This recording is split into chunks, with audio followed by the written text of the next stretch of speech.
हिंदू नववर्ष आणि गुढीपाडव्याच्या निमित्ताने गुरुवारी पैठण शहरात सम्राट शालिवाहन शक प्रारंभ दिन मोठ्या उत्साहात साजरा करण्यात आलाय। यावेळी शहरातून शोभायात्रा काढण्यात आली होती।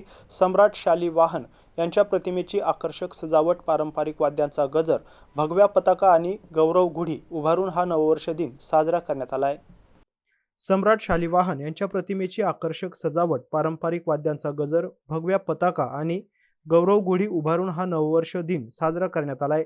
जुन्या पैठणमधील तीर्थस्तंभ उद्यानात गुढीपूजन आणि पुष्पवृष्टी करण्यात आली। यावेळी सम्राट शालिवाहनांचा जयघोष करण्यात आलाय। पैठण बस स्थानकाला सम्राट शालिवाहन यांचे नाव देण्यात यावे, ज्ञानेश्वर उद्यानातील बाळासाहेब पाटील संग्रहालयासाठी आवश्यक जमीन शासनाने उपलब्ध करून द्यावी, अशी मागणी यावेळी करण्यात आली आहे।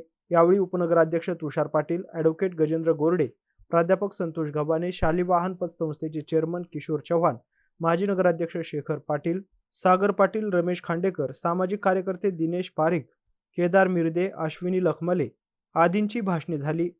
शोभायात्रेत भाजपा राज्य सरचिटणीस रेखा कुलकर्णी, व्यापारी महासंघाचे प्रमुख सल्लागार पवन लोहिया, बलराम लोळगे, सोमनाथ परदेशी, जितू परदेशी, पवन मैन, सूरज गोजरे, बद्रीनाथ खंडागळे, संतोष गोबरे यांच्यासह मान्यवर मोठ्या संख्येने उपस्थित होते। सामुदायिक पसायदानाने कार्यक्रमाची सांगता करण्यात आली। गौतम बनकर, एमसी न्यूज पैठण, छत्रपती संभाजीनगर।